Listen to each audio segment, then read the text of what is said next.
ভোটের পরিবেশ ঠিক রাখতে অতি দ্রুত শুরু হচ্ছে যৌথ অভিযান। কাউকে সন্ত্রাসী কার্যকলাপ করতে দেয়া হবে না, কঠোর বার্তা ইসির। নির্বাচনের পরিবেশ ক্ষতি করে এই ধরনের কোনো কর্মকাণ্ড নিরুৎসাহিত করতে এবং প্রয়োজনে বাধা দিতে যা করা প্রয়োজন তা তারা করবেন। জানাচ্ছিলাম প্রধান শিরোনাম। এবারে জানাবো অন্যান্য শিরোনাম। আজ আপনারা আপনাদের হাতে বা আপনাদের সামনে ইনশাল্লাহ সেই সুযোগ এসে হাজির হয়েছে।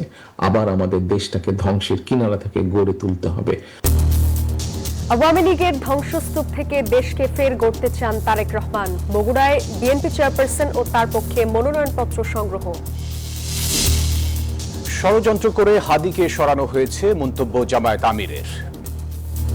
খুনিদেরকে আমরা গ্রেপ্তার হয়েছে, শাস্তি পাচ্ছে, এটা আমরা দেখতে চাই। সরকার এ পর্যন্ত যা করেছেন তাতে জনগণ মোটেই সন্তুষ্ট না। হত্যার দায় এড়াতে পারে না সিএসিও, দাবি পরওয়ারের। মব সন্ত্রাসের কাছে জিম্মি হয়ে আছে গণতন্ত্র, বলছেন সাংবাদিকরা। সরকারের দুর্বলতায় প্রশ্রয় পেয়েছে, বলছে বিএনপি।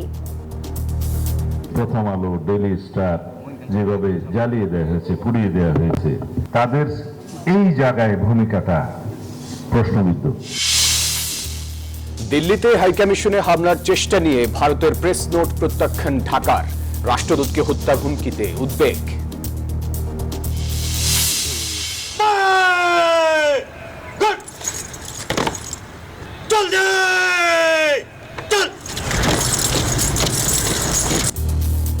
বিজয়ের মাসেই মুক্তিযুদ্ধে উপ অধিনায়ক একে খন্দকারকে বিদায়। জানাজা শেষে গ্রামের বাড়িতে সুদানে নিহত 6 শান্তিরক্ষীর দাফন। এবং ভারতকে বড় ব্যবধানে হারিয়ে যুব এশিয়া কাপের শিরোপা পাকিস্তানের। সামির মিনহাজের ব্যাটিং ঝড়ে কুপোকাত বৈভব আয়ুষরা। স্বাগত নিউজ 24 সংবাদে। সঙ্গে আমরা দুজন আছি, আমি জান্নাতুল সাদিয়া এবং আমি ফয়সাল মাহমুদ। দর্শক দেখছিলেন বিআরবি কেবলস সংবাদ শিরোনামগুলি। এবার বিস্তারিত। সুষ্ঠু নির্বাচন নিশ্চিত করতে দেশ জুড়ে বিশেষ অভিযান শুরু করবে আইন শৃঙ্খলা রক্ষাকারী বাহিনী। ভোটের প্রস্তুতি নিয়ে অংশীজনদের সঙ্গে বৈঠক শেষে একথা জানিয়েছেন নির্বাচন কমিশনার মোহাম্মদ সানাউল্লাহ। তিনি বলেন, দৃঢ়ভাবে কাউকে কোনো ধরনের সন্ত্রাসী কার্যকলাপ করতে দেয়া হবে না। তবে এখনও সার্বিকভাবে আইন শৃঙ্খলা পরিস্থিতি নিয়ন্ত্রণে রয়েছে বলে মনে করেন ইসি সানাউল্লাহ।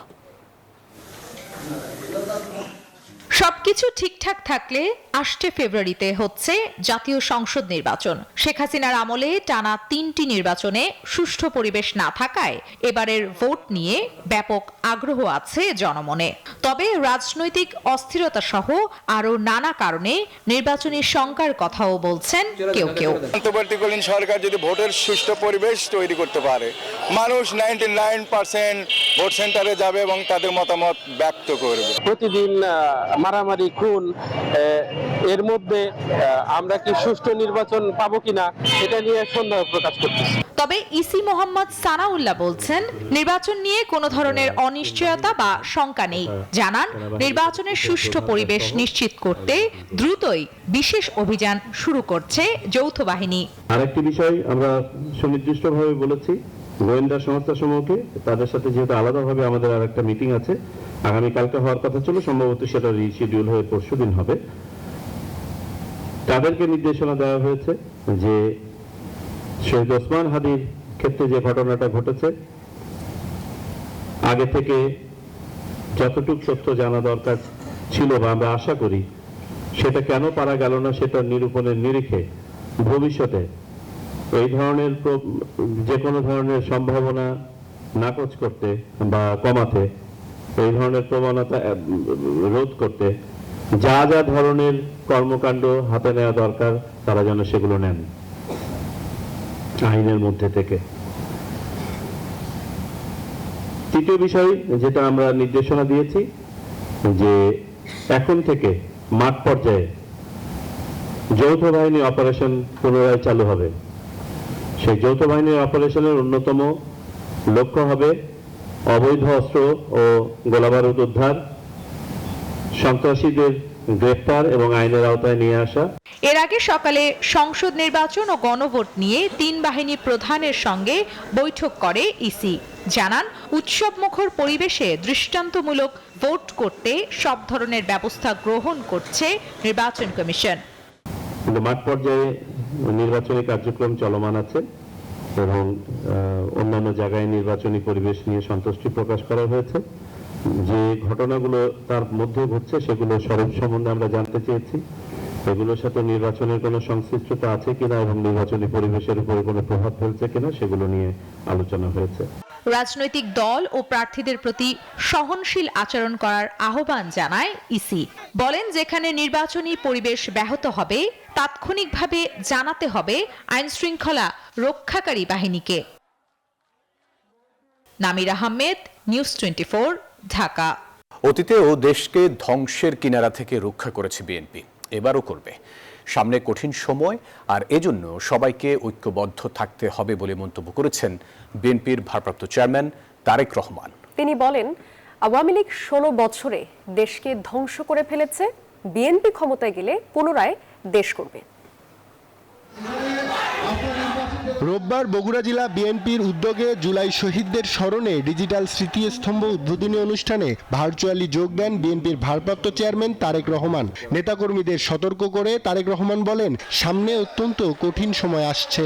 91 সালে যখন সরকার গঠন করেছিলেন তখনও স্বৈরাচারের কবল থেকে দেশকে রক্ষা করে ধীরে ধীরে ধ্বংসের কিনারা থেকে উন্নয়নের পথে দেশকে নেওয়া হয়েছিল। প্রিয় সহকর্মীবৃন্দ, আপনারা এই দুই মহান নেতার সৈনিক। আজ আপনারা আপনাদের হাতে বা আপনাদের সামনে ইনশাল্লাহ সেই সুযোগ এসে হাজির হয়েছে। আবার আমাদের দেশটাকে ধ্বংসের কিনারা থেকে গড়ে তুলতে হবে। তারেক রহমান বলেন, আওয়ামী লীগের ধ্বংসস্তূপ থেকে দেশকে গড়তে ক্ষমতায় যেতে চায় বিএনপি। বারবার আওয়ামী লীগের ক্ষত সারিয়ে বিএনপি গড়েছে বাংলাদেশকে। স্বৈরাচারের সময় আমরা দেখেছি প্রত্যেকটি সেক্টরকে তারা ধ্বংস করে দিয়ে গেছে। ঠিক আছে, তারা ধ্বংস করেছে। বিএনপি বাংলাদেশ জাতীয়তাবাদী দল ইনশাল্লাহ আবার গড়ে তুলবে। মানুষের শিক্ষা ব্যবস্থা, ভবিষ্যৎ প্রজন্মের শিক্ষা ব্যবস্থা আমরা ধীরে ধীরে করে গড়ে তুলব। বিভিন্ন তরুণদের কর্মসংস্থানের ক্ষেত্র কিভাবে তৈরি করবে বিএনপি তার বর্ণনা করেন তারেক রহমান। বলেন, প্রবাসে দক্ষ কর্মী পাঠাতে কাজ করবে তার দল।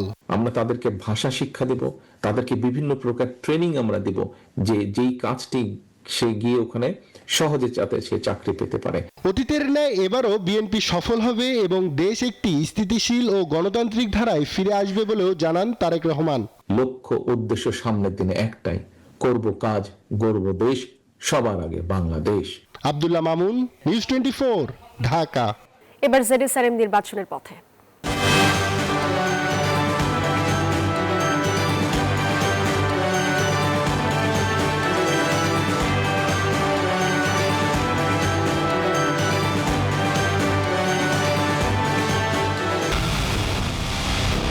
পুরো দেশের মুখে হাসি ফোটাতে নিজেকে হতে হয় স্ট্রং, আর মনোবল হতে হয় স্পার্ক জিরো। জেডএসআরএম 25 বছরের পথ চলায় নিরাপদে রাখার প্রত্যয়ে।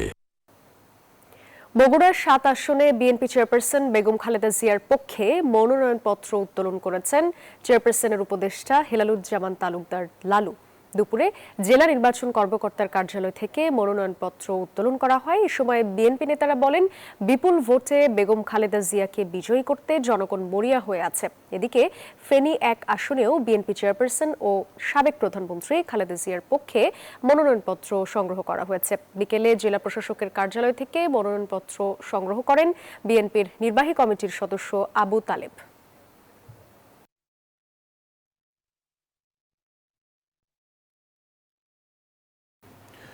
ওসমান হাদির হত্যাকাণ্ডের পর তদন্তের অগ্রগতি ও খুনিদের গ্রেপ্তারে সরকারের ভূমিকা প্রশ্নবিদ্ধ, এমন মন্তব্য করেছেন জামায়াতের আমির ডাক্তার শফিকুর রহমান। আর জামায়াতের সেক্রেটারি মিয়া গোলাম পরোয়ার বলেছেন, হাদি হত্যার দায় কোনোভাবেই এড়াতে পারে না সরকার প্রধান ও নির্বাচন কমিশনার।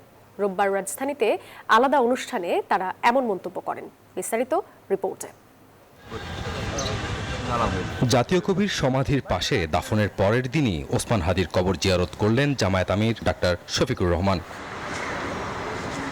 পরে গণমাধ্যমের সঙ্গে কথা বলেন জামায়াত আমির। বলেন, ষড়যন্ত্রের মাধ্যমে হাদিকে সরিয়ে দেওয়া হয়েছে। সরকার এখনো যে কার্যক্রম চালাচ্ছে তাতে জনগণ সন্তুষ্ট নয়। খুনিদেরকে আমরা গ্রেপ্তার হয়েছে, শাস্তি পাচ্ছে, এটা আমরা দেখতে চাই। সরকার এ পর্যন্ত যা করেছেন তাতে জনগণ মোটেই সন্তুষ্ট না। আমরা আপনাদেরকে বলতে চাই যে এই নির্বাচন ফেব্রুয়ারিতেই হোক, সেই ব্যাপারে আমরা দৃঢ় আশাবাদী এবং এই লক্ষ্যে আমাদের পক্ষ থেকে সঙ্গত সকল ধরনের সহযোগিতা আমরা করে যাব। একই দিন রাজধানীর মগবাজার আল ফালাহ মিলনায়তনে ওসমান হাদির মাগফিরাত কামনায় দোয়া মাহফিল করেছে জামায়াত। সেখানে অংশ নিয়ে ক্ষোভ জানান দলটির সেক্রেটারি জেনারেল মিয়া গোলাম পরোয়ার। বলেন, হাদি হত্যার দায় কোনোভাবেই এড়াতে পারে না সরকার প্রধান ও নির্বাচন কমিশনার। সরকারের কর্তব্য হয়ে দাঁড়িয়েছে জাতির কাছে ওসমানের খুনিদের গ্রেফতারের জন্য কি কি পদক্ষেপ নিয়েছেন। সরকার যদি কোনো ব্যর্থতা থাকে, কোনো গোয়েন্দা কর্মকর্তা যদি দায়িত্ব পালনে ব্যর্থ হন, জাতির কাছে বলেন, তার দায়িত্ব থেকে তাকে অব্যাহতি দেন। অনুষ্ঠানে অংশ নিয়ে ওসমান হাদির বড় ভাই ওমর হাদি বলেন, কারো কাছে অনুদান নয়, হাদির সাম্যের বাংলাদেশ দেখতে চান তিনি। এই শাহবাগে ফ্যাসিবাদের জন্ম হয়েছে, আমি এই শাহবাগ থেকেই ফ্যাসিবাদকে রুখে দেব। রাজু মাহমুদ, নিউজ 24, ঢাকা। ওসমানের স্বপ্নকে বাস্তবায়ন করার তৌফিক দান করুক। মব সন্ত্রাসের কাছে জিম্মি হয়ে আছে গণতন্ত্র, আর এ থেকে উত্তরণে গণমাধ্যমের জোরালো ভূমিকা প্রয়োজন। তারেক রহমানের স্বদেশ প্রত্যাবর্তন উপলক্ষে বিএনপির মত বিনিময় সভায় উঠে আসে এমন পরামর্শ। আর গণমাধ্যমে হামলায় অন্তর্বর্তী সরকারের দুর্বলতাকে দায়ী করছে বিএনপি। 25 ডিসেম্বর দেশে ফিরছেন বিএনপির ভারপ্রাপ্ত চেয়ারম্যান তারেক রহমান। 18 বছর পর তার এই প্রত্যাবর্তন স্মরণীয় করে রাখতে চায় বিএনপি। আর যে উপলক্ষে আজকে সভাটা ডাকা, প্রত্যাবর্তনকে সামনে রেখে গণমাধ্যমের সঙ্গে রবিবার রাজধানীর একটি হোটেলে মত বিনিময় সভার আয়োজন করে তারেক রহমান স্বদেশ প্রত্যাবর্তন অভ্যর্থনা কমিটি। সেখানে অংশ নেন দেশের বিভিন্ন গণমাধ্যমের উচ্চপদস্থরা। আপনাদের পার্টি থেকে একটা ইন্ডিপেন্ডেন্ট সার্ভে করেন, কোন সংবাদপত্র, কোন টিভি ইন্ডিপেন্ডেন্টলি করে, এথিক্যালি করে। Ethics ethics ethics, that is the future of journalism. আপনার যেমন গুড গভর্নেন্স দরকার, আমার এথিক্যাল জার্নালিজম দরকার। আমরা ঐক্যবদ্ধ হতে চাই, আমরা সংস্কার চাই সত্যিকার অর্থে, এবং জনবান্ধব বিচার বিভাগ চাই। রাজনীতির সমস্ত কিছুর একটা সমন্বিত একটা পদক্ষেপ আমরা চাই। আমাদের 50 বছরের ইতিহাসে সামরিক বেসামরিক সরকারের মধ্যেকার সবচেয়ে একটা কঠিন সময় বিগত 15 বছর। বিএনপি শাসন আমলে খুব স্বস্তিতে ছিলাম তা না, আমি যদি পার্থক্য করি যে সরকারের মধ্যে বিএনপির ক্ষেত্রে অধিকতর স্বস্তিদায়ক ছিল। আপনি যে কোনো মতামত দিতে পারেন, কিন্তু ফ্যাক্টস যখন দিবেন তখন এটা অ্যাবসলিউট কারেক্ট হতে হবে। সাংবাদিক হয়ে যাওয়া মানে ফ্রি লাইসেন্স পেয়ে যাওয়া, সরকারের সমালোচনা করা, ইউনিসেফের সমালোচনা করা, এটা কিন্তু নয়। গণমাধ্যম কর্মীরা বলছেন, রাজনৈতিক শূন্যতা ও মব সন্ত্রাসের কারণে দেশ বিপন্ন সংকটের মুখে, যা থেকে উত্তরণের গণমাধ্যমের ঐক্যের বিকল্প দেখছেন না সাংবাদিক সমাজ। আমি কোনো দলের হতে চাই না, কোনো ব্যক্তির না, গোষ্ঠীর না, আমি বাংলাদেশের হতে চাই। বাংলাদেশটাকে গড়তে চাই নতুন করে, যেখানে মত প্রকাশের স্বাধীনতা থাকবে, শ্রদ্ধাবোধ থাকবে, ভালোবাসা থাকবে। ভিন্নমত প্রকাশের সুযোগটা থাকতে হবে, কিন্তু তার অর্থ এই নয় যে সেই পত্রিকা সেই দলের নেতার কোনো ভুল হলে সেই ভুলের সমালোচনা করতে পারবে না। সভার শুরুতে গণমাধ্যম পুড়িয়ে দেয়া জাতির জন্য এক লজ্জাজনক বলে মন্তব্য করেন বিএনপির নেতারা। বক্তব্য এবং মতামতের জন্য কোনো প্রতিষ্ঠান, সেটা গণমাধ্যম হোক, সেটা সাংস্কৃতিক প্রতিষ্ঠান হোক, তার উপর আক্রমণ হওয়াটা, বিশেষ করে এই সময়ে ফ্যাসিবাদ উত্তর এই সময়ে, এটা কখনোই কাম্য হতে পারে না। যেভাবে মবক্রেসিকে এলাও করা হয়েছে, সেটাকে বলা যায় আমরা তো চেয়েছিলাম ডেমোক্রেসি, কিন্তু কেন হয়ে যাবে মবক্রেসি? তাকে কেন লালন করতে দেয়া হবে? এগুলো আমি সরকারের দুর্বলতাকেই ইঙ্গিত করছি। জাতির স্বার্থে জাতীয় ঐক্য ধরে রাখতে গণমাধ্যমের গুরুত্ব অপরিসীম বলে জানান বিএনপির নেতারা। এর উপর ভিত্তি করে আমরা ইনশাআল্লাহ উজ্জ্বল আগামী। মোহাম্মদ কবির, নিউজ 24, ঢাকা। দিল্লিতে বাংলাদেশ হাইকমিশনে হামলার চেষ্টা নিয়ে ভারতের প্রেস নোট প্রত্যাখ্যান করেছে বাংলাদেশ। সেই সঙ্গে রাষ্ট্রদূত হত্যার হুমকি নিয়ে দিল্লির বক্তব্যে উদ্বেগও জানিয়েছে ঢাকা। পররাষ্ট্র উপদেষ্টা তৌহিদ হোসেন বলেছেন, পরিস্থিতি খারাপ হলে দূতাবাসের কর্মকর্তাদের সীমিত করার পদক্ষেপ নেবে ঢাকা। দেশের সম্পর্কের টানাপোড়েনের মধ্যে শনিবার রাতে দিল্লিতে হাই কমিশনার রিয়াজ হামিদুল্লাহকে হত্যার হুমকি দেয় একদল উগ্র হিন্দু জনগোষ্ঠী। পাশাপাশি কমিশনের নিরাপত্তা বেষ্টনী ভেঙে ভেতরে ঢোকার চেষ্টাও করে বিক্ষোভকারীরা। এ সময় দূতাবাসের ভেতরে থাকা কর্মকর্তারা নিরাপত্তার শঙ্কা অনুভব করে উদ্বেগ জানান। তবে নিরাপত্তার বিষয়টি আমলে না নিয়ে উল্টো হাইকমিশনের নিরাপত্তা বেষ্টনী ভাঙার চেষ্টা হয়নি বলে বিবৃতি দিয়েছে ভারতের পররাষ্ট্র মন্ত্রণালয়। এতে ক্ষোভ জানিয়ে ভারতের প্রেস নোট প্রত্যাখ্যান করেছেন পররাষ্ট্র উপদেষ্টা তৌহিদ হোসেন। আমরা এটাও শুনেছি যে তাকে হত্যা করতে দেওয়া হয়েছে। আমার কথা হলো যে এই পর্যন্ত আসতে পারবে কেন, এসে সেখানে হুমকি দিতে পারবে কেন, এটা আমরা গ্রহণ করি না। রোববার পররাষ্ট্র মন্ত্রণালয়ে সাংবাদিকদের সঙ্গে আলাপকালে এই বিষয়ে সরকারের অবস্থান তুলে ধরেন তিনি। যদি তেমন পরিবেশ সৃষ্টি হয় তাহলে আমরা সেটা করবো, কিন্তু এখনো পর্যন্ত আমরা যেটা দেখছি যে আমরা এখনো ভরসা রাখছি যে ভারত যথাযথ নিরাপত্তা ব্যবস্থা নেবে। আসমাতুলি, নিউজ 24। জাতীয় প্যারেড গ্রাউন্ডে রাষ্ট্রীয় শ্রদ্ধায় বিদায় জানানো হলো মুক্তিবাহিনীর উপপ্রধান AK খন্দকারকে। শোকার শ্রদ্ধার আয়োজনে ছিলেন প্রধান উপদেষ্টা ডক্টর মোহাম্মদ ইউনূস। পরে জানাজায় যোগ দেন সরকারের উপদেষ্টারা। 3 বাহিনীর প্রধান ও সর্বস্তরের মানুষ শ্রদ্ধা জানান। পরে ঢাকা সেনানিবাসের শাহীন কবরস্থানে সমাহিত করা হয় এই বীর মুক্তিযোদ্ধাকে। বিজয়ের মাসে বীরের বেশে এ যেন বীরেরই প্রস্থান। রবিবার সকালে লাল সবুজের পতাকায় মোড়ানো মুক্তিবাহিনীর উপপ্রধান AK খন্দকারের নিথর দেহ এলো ন্যাশনাল প্যারেড গ্রাউন্ডে। কুয়াশা ভেদ করে কফিনে সোনালী আভায় মুক্তিযুদ্ধের এই বীরকে জানানো হয় বিদায়। মহান এই মুক্তিযোদ্ধাকে রাষ্ট্রীয় সালাম ও গার্ড অব অনার সহ দেওয়া হয় সামরিক অভ্যর্থনা। পরে জানাজা অনুষ্ঠানে অংশ নেন প্রধান উপদেষ্টা ডক্টর মোহাম্মদ ইউনূস। 3 বাহিনীর প্রধানরা ছাড়াও জানাজায় যোগ দেন আরো বেশ কয়েকজন উপদেষ্টা। আমার বাবা যদি কাউকে কোনোদিন মনে আঘাত দিয়ে থাকেন, এ সময় বাবার জন্য সবার দোয়া চাইলেন ছেলে জাফরুল করিম Khandakar. He was the loveliest man. If you didn't know him, he loved fishing and he loved woodwork. This doesn't come out. And he loved food that my mom cooked. শনিবার বার্ধক্যের কারণে তার মৃত্যুতে মুক্তিযুদ্ধের ইতিহাসে একটি গুরুত্বপূর্ণ অধ্যায় বন্ধ হয়ে গেল। রাষ্ট্রীয়ভাবে এই বীরকে বিদায় জানাতে প্যারেড গ্রাউন্ডে 3টি হেলিকপ্টার দিয়ে ফ্লাই পাসে অন্তিম শ্রদ্ধা প্রদর্শন করা হয়। আব্দুল্লাহ মামুন, নিউজ 24, ঢাকা।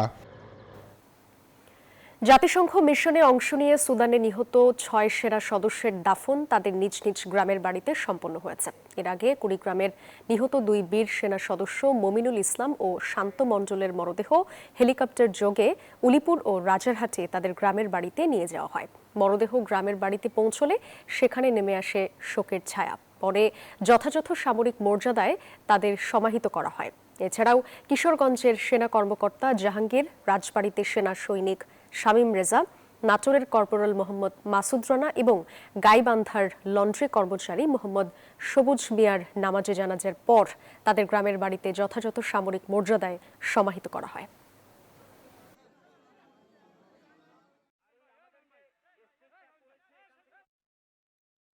লক্ষ্মীপুরে বিএনপি নেতা বেলাল হোসেনের ঘরে পেট্রোল ঢেলে অগ্নিসংযোগে 7 বছরের শিশু আয়েশা আক্তারের মৃত্যুর ঘটনায় এখনও কোনো মামলা হয়নি। এদিকে ঢাকা মেডিকেলে মৃত্যুর সঙ্গে পাঞ্জা লড়ছে দগ্ধ অপর 2 বোন। পুলিশ বলছে এই ঘটনায় এখনো মবের প্রমাণ পাওয়া যায়নি। অন্যদিকে ময়মনসিংহের ভালুকায় দীপু চন্দ্র দাসকে হত্যার ঘটনায় 12 জনকে গ্রেপ্তার করেছে আইন শৃঙ্খলা বাহিনী। বিস্তারিত ডেস্ক রিপোর্টে। এক সন্তানকে হারিয়েছেন, অপর 2 মেয়ে হাসপাতালে মৃত্যুর সঙ্গে পাঞ্জা লড়ছে। এমন পরিস্থিতিতে দিশেহারা বাবা বেলাল হোসেন। লক্ষ্মীপুরে এই বিএনপি নেতার বসতঘরে অগ্নিকাণ্ডের ঘটনায় দগ্ধ হয়ে বেলাল নিজেও হাসপাতালে চিকিৎসাধীন। এই ঘটনায় এখনো মামলা হয়নি। দগ্ধ 2 বোন সালমা আক্তার স্মৃতি ও সামিয়া আক্তার বিথের চিকিৎসা চলছে ঢাকা মেডিকেল কলেজ হাসপাতালের বার্ন ও প্লাস্টিক সার্জারি ইউনিটে। জেলা পুলিশ সুপার আবু তারেক জানান, অগ্নিকাণ্ডের ঘটনায় তদন্ত চলছে, তবে ঘটনার সাথে দুর্বৃত্তায়ন ও মবের এখনো কোনো প্রমাণ মেলেনি। পেট্রোল ঢেলে আগুন লাগানো হয়েছে বলেও নিশ্চিত হওয়া যায়নি, তাই পরিবারকে মামলা করতে বলা হয়েছে। এখনো মামলা করিনি, আমরা বলছি মামলা করার জন্য এখনো করিনি, এটুকু আপডেট। আমরা যতটুকু পাইছি তাতে ওই ধরনের কোনো সম্পৃক্ততা এখনো পর্যন্ত পাইনি। বাইরে থেকে তালা লাগাই দিয়ে আগুন ধরাই দিয়ে পেট্রোল দিয়ে এই ধরনের কোনো সম্পৃক্ততা পাইনি আমরা। লক্ষ্মীপুর জেলা বিএনপির নেতারা জানিয়েছেন, দলের কেন্দ্রীয় নেতারা বেলালের বাড়িতে আসতে পারেন। এদিকে ময়মনসিংহের ভালুকায় দীপুচন্দ্র দাসকে হত্যার ঘটনায় এ পর্যন্ত 12 জনকে গ্রেফতার করেছে আইন শৃঙ্খলা বাহিনী। ময়মনসিংহ জেলার ভালুকা থানাধীন স্কয়ার মাস্টারবাড়ি এলাকায় অভিযান পরিচালনা করে অভিযুক্ত 1 মোহাম্মদ রিমন সরকার, মোহাম্মদ তারেক হোসেন, মোহাম্মদ মিরাজ হোসেন আকন সহ মোট 7 জনকে গ্রেফতার করতে সক্ষম হয়। পরবর্তী আইনানুগ ব্যবস্থা প্রক্রিয়াধীন রয়েছে। এই ঘটনায় এলাকায় আতঙ্ক বিরাজ করছে। এর আগে গত বৃহস্পতিবার রাতে ময়মনসিংহের ভালুকায় মহানবী হযরত মুহাম্মদ সাল্লাল্লাহু আলাইহি সাল্লাম সম্পর্কে কটূক্তির অভিযোগে দীপুচন্দ্র দাসকে পিটিয়ে হত্যার পর তার মরদেহে আগুন দেয়া হয়। Desk report, news 24। কুটির, মাইক্রো, ক্ষুদ্র ও মাঝারি শিল্প খাতে নির্ধারিত লক্ষ্যমাত্রা অনুযায়ী ঋণ বিতরণ করতে পারছে না বাংলাদেশ কৃষি ব্যাংক। ফলে বাংলাদেশ ব্যাংকের পক্ষ থেকে এই খাতের প্রণোদনাও পাচ্ছে না রাষ্ট্রায়ত্ত ব্যাংকটি। কৃষি ব্যাংকের এক প্রতিবেদনে বলা হয়েছে, চলতি 2025-26 অর্থ বছরে সিএমএসএমই খাতে 12,500 কোটি টাকা ঋণ বিতরণের লক্ষ্যমাত্রা নির্ধারণ করা হয়েছে। তবে গত 27 নভেম্বর পর্যন্ত এই খাতে বিতরণ করা হয়েছে মাত্র 2,363 কোটি টাকা, যা লক্ষ্যমাত্রার 18.91%। দেশের অর্থনৈতিক উন্নয়নে সিএমএসএমই খাতকে গুরুত্ব বিবেচনায় বাংলাদেশ ব্যাংক গত 17 মার্চ জারি করা এক সার্কুলারে জানিয়েছে, চলতি 2025 সালের শেষে ব্যাংকগুলোর মোট ঋণ স্থিতির 25% সিএমএসএমই খাতে থাকতে হবে। কিন্তু এই লক্ষ্যমাত্রা অর্জনে পিছিয়ে রয়েছে কৃষি ব্যাংক।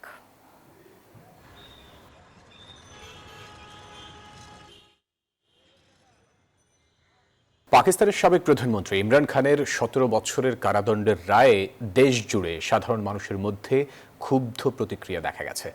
মামলাটিকে রাজনৈতিক উদ্দেশ্য প্রণোদিত বলে আখ্যা দিয়েছেন অনেকে। যদিও ন্যায্য বিচার পেতে উচ্চ আদালতে যাবেন বলে জানিয়েছেন ইমরানের আইনজীবী। এদিকে ইমরান খানকে নির্যাতন করতেই কারাদণ্ডের কৌশল নেওয়া হচ্ছে অভিযোগ তার ছেলের।